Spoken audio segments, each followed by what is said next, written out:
নমস্কার, আপনারা দেখছেন ওঙ্কার বাংলা। আপনাদের সঙ্গে রয়েছি আমি সৌমি। নজর রাখবো গুরুত্বপূর্ণ খবরের দিকে। আনুষ্ঠানিকভাবে ঘোষণার আগেই সমাজ মাধ্যমে ঘোরাফেরা করছে নতুন দলের নাম। কতটা সত্য তা নিয়ে অনেকেরই সন্দেহ রয়েছে। হুমায়ুন ঘনিষ্ঠদের দাবি ঘোষিত হবে জনতা উন্নয়ন পার্টি, সংক্ষেপে জেইউপি। হুমায়ুন আগেই জানিয়ে দিয়েছিলেন টিএমসির মতো 3 অক্ষরের নাম হবে, তবে দলের প্রতীক এখনো সঠিক হয়নি। তবে হুমায়ুনের দাবি ঘাসফুল পদ্মফুলের মতো তিনি গোলাপ ফুলই চাইছেন প্রতীক হিসেবে।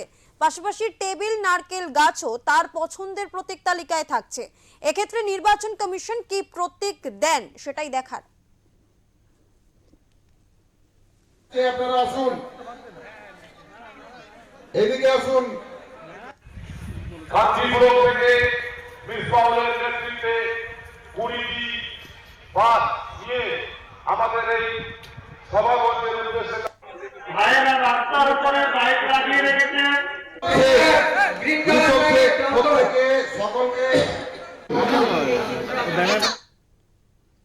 সোমবার সকাল থেকেই জনসভা ময়দানে জমায়েত শুরু হয়। জমায়েতে মিমের পতাকা নিয়েও অনেকে এসেছেন।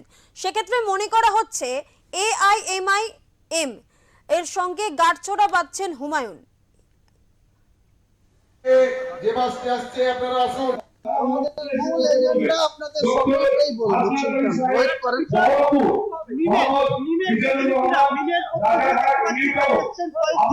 জয়েন করবে, মিমের যারা আছে জয়েন করবে। পরে বলছি, ওয়েট করেন না, 2 ঘন্টা ওয়েট করেন, আমি পুরো বলছি। সবকিছু চমক আছে, ওয়েট করেন।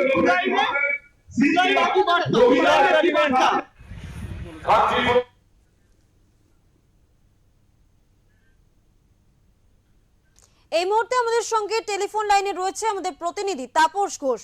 তাপস, জানতে চাইবো যে আজ হুমায়ুন কবির নিজের নতুন দল নিয়ে জনসমক্ষে এলেন, সেক্ষেত্রে রাজনৈতিক মহল কি বলছে, কি জানা যাচ্ছে? দেখো সৌমি, তোমাকে প্রথমেই আমি জানিয়ে রাখি, হুমায়ুন কবির যেটা প্রত্যাশা করেছিলেন এবং যেটা চ্যালেঞ্জ দিয়েছিলেন যে 4 লক্ষ লোকের জনসমাগম তিনি করবেন, 4 লক্ষ লোক না হলেও যে জনসমর্থকরা সভাস্থলে পৌঁছেছে তাতে হুমায়ুন কবির এবং তার অনুগামীরা কার্যত খুব উচ্ছ্বসিত হয়ে পড়েছেন। এবং রাজনৈতিক মহলের যে ধারণা যে আগামী বিধানসভায় হুমায়ুন কবির যদি মানুষের এই আবেগটাকে ধরে রাখতে পারে তাহলে আগামী বিধানসভা নির্বাচনে হয়তো রাজ্য রাজনীতিতে তথা মুর্শিদাবাদ জেলা রাজনীতিতে তিনি বেশ কিছুটা প্রভাব ফেলতে পারবেন।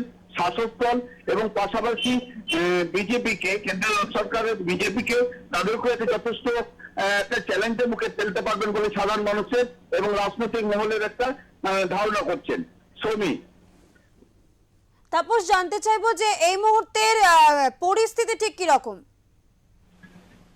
দেখো, হুমায়ুন কবির যে দলের নতুন দলের নাম ঘোষণা করবেন তিনি বলেছিলেন যে সোমবার 12টার মধ্যে তিনি ঘোষণা করবেন, কিন্তু তার আগে কিছু আগেই আমরা সমাজ মাধ্যমে তার নতুন দলের নাম, যে নামটা ফাঁস হয়েছিল, তাতে তিনি সেখানে আমরা জানতে পারি যে সেই দলের নাম জনতা উন্নয়ন পার্টি। এক্ষেত্রে হুমায়ুন কবির কিন্তু একটা খুব বুদ্ধিমত্তার পরিচয় দিয়েছেন এবং তিনি গ্রাম বাংলার মানুষের যে সেন্টিমেন্ট, গ্রাম বাংলার মানুষ স্বাভাবিক উন্নয়নের কথাটা মাথায় রেখেই রাজনীতি করেন এবং রাজনৈতিক দলগুলোকে সমর্থন করেন। সেক্ষেত্রে হুমায়ুন কবির দলের নামটা যেভাবে সিলেকশন করেছেন বা নির্বাচন করেছে তাতে কিন্তু তিনি যথেষ্ট বুদ্ধিমত্তার পরিচয় দিয়েছেন এবং হুমায়ুন কবির নিজেও বলছেন যে তিনি মানুষের এই আবেগটা ধরে রাখতে চান। তবে এই পাশাপাশি কথাও বলে রাখতে পারি যে আজকে যারা সভাস্থলে পৌঁছেছেন তাদের কিন্তু একাংশ রয়েছেন যাদের মধ্যে বাবরি মসজিদ সেন্টিমেন্ট জড়িয়ে রয়েছে। পাশাপাশি তোমাকে আরো জানিয়ে দিতে চাই যে দলে আজকে সভাস্থলে বহু মিমের সমর্থক মিমের পতাকা নিয়ে সেখানে পৌঁছেছিলেন। ফলে কার্যতই রাজনৈতিক মহলে এবং সাধারণ মানুষের একটা অনুমান যে ইতিমধ্যে মিমের সঙ্গে আসাউদ্দিন রয়েছি, তার দল মিমের সঙ্গে হুমায়ুন কবির একটা গাঁটছড়া ইতিমধ্যে বাধা হয়ে গেছে, যেটা সবাই এটা সবার মধ্যে একটা স্বাভাবিকভাবে একটা জল্পনা ছিল। সেই জল্পনাটাই যে আজকে বাস্তবে পরিণত হয়েছে তা কিন্তু আজকে সবার থেকে অনেকটা স্পষ্ট। তাপস, জানতে চাইবো যে হুমায়ুন কবির ইতিমধ্যে এই আবহে বেশ কয়েকটি আসনের প্রার্থী ঘোষণা করেছেন, সে বিষয়ে কি জানা যাচ্ছে? হ্যাঁ দেখুন উনি প্রথমে বলেছিলেন যে আমি 135টা আসনে প্রার্থী দেবো, পরে তিনি সেটা বাড়াতে বলছে দরকার হলে প্রয়োজন হলে এবং মানুষের যদি সমর্থন পায় যেভাবে সমস্ত রাজ্যের সমস্ত জেলা থেকে তাকে সমর্থন যোগাচ্ছে তাতে তিনি ইচ্ছা করলে 294টি আসনেও প্রার্থী দিতে পারেন। তবে মুর্শিদাবাদে তিনি বলেছেন, মুর্শিদাবাদের ক্ষেত্রে তিনি বলেছেন 22টি আসনের মধ্যে তিনি নিজে 9টি আসনে এককভাবে লড়বেন। 9টি আসন তিনি কংগ্রেসের অধিক প্রতীকে ছেড়ে দিতে চান, 3টি আসন ভাগ করতে চান বামফ্রন্টের সঙ্গে এবং 1টি আসন আইএসএফ কে দিতে চান এই বলে তিনি বলেছেন। তবে সেক্ষেত্রে অধীর চৌধুরী হুমায়ুনের এই প্রস্তাবে কতখানি রাজি হবে তা এখনো তিনি স্পষ্ট করেননি।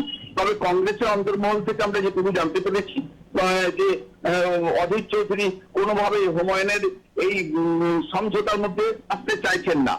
সৌমি, ধন্যবাদ তাপস।